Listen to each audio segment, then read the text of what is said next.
샬롬, 이동춘 목사입니다. 오늘도 여러분의 삶이 주님의 평안으로 가득하시길 기원하며 하나님의 말씀을 나누겠습니다. 오늘 주시는 말씀은 로마서 15장 14절로부터 21절의 말씀입니다. 내 형제들아, 너희가 스스로 선함이 가득하고 모든 지식에 차서 능히 서로 권하는 자임을 나도 확신하노라. 그러나 내가 너희로 다시 생각나게 하려고 하나님께서 내게 주신 은혜로 말미암아 더욱 담대히 대량 너희에게 썼노니, 이 은혜는 곧 나로 이방인을 위하여 그리스도 예수의 일꾼이 되어 하나님의 복음의 제사장 직분을 하게 하사 이방인을 제물로 드리는 것이 성령 안에서 거룩하게 되어 받으실 만하게 하려 하심이라.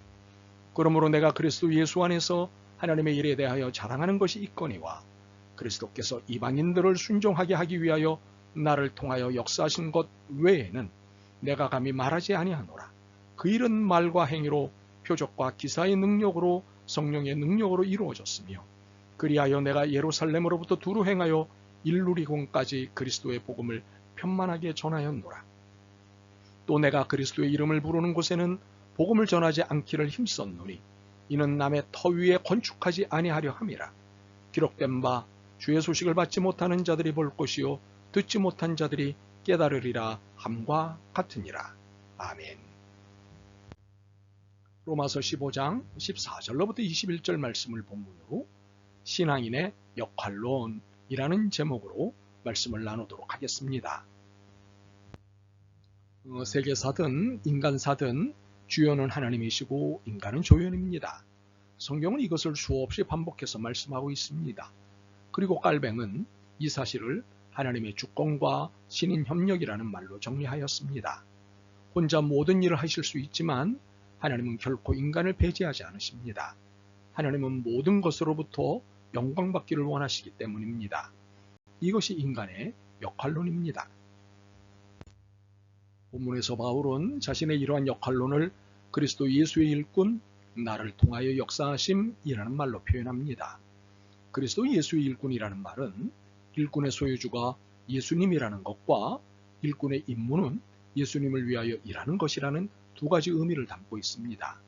그리고 나를 통하여 역사하심이라는 말은 내가 하나님의 도구라는 것과 하나님이 나를 사용하여 역사하신다는 의미를 담고 있습니다. 이것을 종합해보면 나는 하나님께 속한 주체적 청지기라는 사실입니다. 물론 나의 생명줄과 사명줄은 하나님께 있습니다. 하지만 나는 자발적 태도로 주님의 사명을 감당하는 자요, 이를 통해 하나님이 영광을 받으시는 존재입니다. 이것이 우리의 영적 존재성이자 실제성입니다. 이러한 영적 존재성과 실제성에 의해 바울은 자신이 이방인을 위하여 하나님의 복음의 제사장 직분을 감당하였노라고 고백합니다. 물론 이 직분이 바울 자신이 개발한 직분은 아닙니다.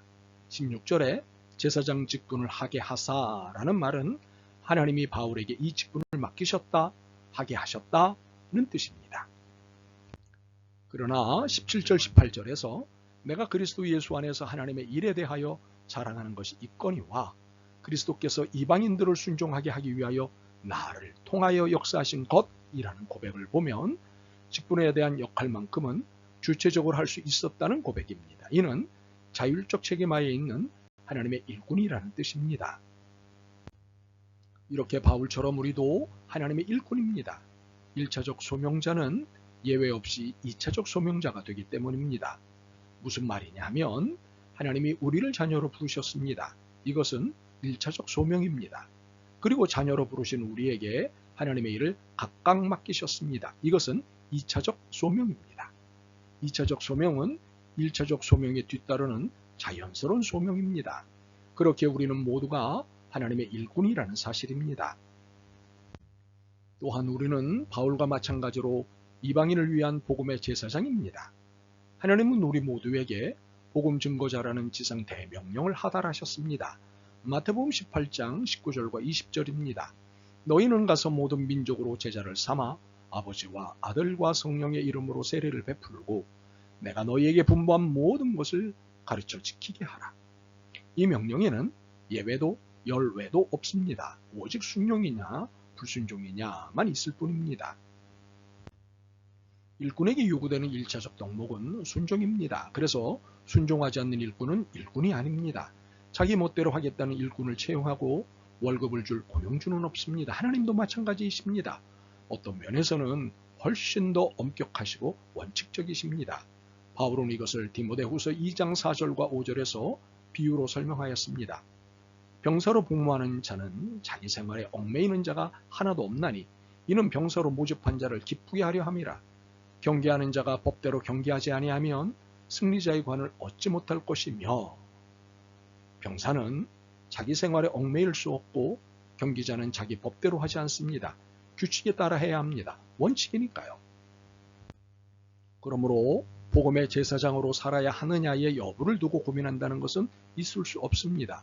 모든 이에게 복음을 전하는 삶은 당연한 삶이기 때문입니다. 그러니 환경 탓, 성격 탓, 시간 탓, 능력 탓을 해서는 안 됩니다. 그래서 예수님께서 하신 말씀이 있습니다. 마가복음 9장 23절입니다. 할 수 있거든이 무슨 말이냐? 믿는 자에게는 능치 못할 일이 없느냐? 이 말씀은 귀신 들린 아이의 아비가 예수님께 하실 수 있다면 자식을 고쳐달라고 청원했을 때 하신 말씀입니다. 아이 아비는 환경을 탓하고 능력을 탓했습니다. 이에 대해 하신 말씀입니다. 믿는 자에게는 능치 못할 일이 없느니라. 우리가 믿는 하나님은 창조자요, 구원자요, 전능자이십니다. 그러므로 무엇을 시키시든 걱정할 것이 없습니다. 오직 내 책임만 다하면 됩니다. 내 책임은 순종입니다. 전도하라 명령하셨습니다. 이것 또한 하나님의 책임하에 진행되는 것입니다. 누구든 이유 달지 말고 순종만 하면 됩니다. 참으로 바울은 철저한 순종으로 이방인을 위하여 하나님의 복음의 제사장 직분을 감당하였습니다. 그런데 바울은 순종의 삶에 있어 몇 가지 귀한 덕을 세웠다고 고백하였습니다. 하나는 하나님만 자랑한 것입니다. 18절입니다. 나를 통하여 역사하신 것 외에는 내가 감히 말하지 아니하노라. 이 말은 내게 하나님의 역사가 나타났다가 아니라 하나님이 어떤 역사를 하셨는가에 초점을 맞춘 고백입니다. 우리는 종종 하나님의 역사를 말하다가 자신을 통해 역사가 나타났다는 쪽으로 분위기를 몰고 가는 우를 범합니다. 이때 하나님의 영광이 가려지고 심지어 하나님의 영광이 찬탈당하는 것입니다. 바울의 지적에 따르면 능력이 우리에게서 나간 것이 아니라 하나님으로부터 나옵니다. 18절 19절입니다. 그 일은 말과 행위로 표적과 기사의 능력으로 이루어졌으며 그러므로 하나님만 자랑하면 됩니다. 하나님이 하신 일만 고백하고 간청하면 됩니다. 또 하나는 할 수 있는 한 골고루 복음을 전한 것입니다. 19절입니다. 내가 예루살렘으로부터 두루 행하여 일루리곤까지 그리스도의 복음을 편만하게 전하였노라. 바울은 할 수 있는 한 여러 지역, 여러 민족, 여러 환경의 복음을 전하기 위해 애썼습니다. 이는 인종과 문화에 대한 편견을 두지 않고 최선을 다했다는 의미이기도 합니다. 또 하나는 이중의 수고를 하지 않는 것입니다. 20절, 21절입니다. 내가 그리스도의 이름을 부르는 곳에는 복음을 전하지 않기로 힘썼노니 이는 남의 터 위에 건축하지 아니하려 함이라. 기록된 바 주의 소식을 받지 못한 자들이 볼 것이요 듣지 못한 자들이 깨달으리라 함과 같으니라. 우리의 1차적 관심은 주의 소식을 받지 못하고 듣지 못한 이들입니다. 이들에게 우리의 전 에너지를 쏟아야 합니다. 이러한 바울의 원칙 있는 덕행을 보면서 우리의 신앙적 자세를 새롭게 해야 할 것입니다. 그러나 이것들과 더불어 크게 배워야 할 것이 있습니다. 15절입니다. 그것은 하나님이 내게 주신 은혜를 고백하는 것입니다. 바울은 형제들 안에 선과 지식과 지도력이 있는 것을 보았습니다. 그리고 자신에게도 이러한 것들이 있음을 간접적으로 표현하였습니다.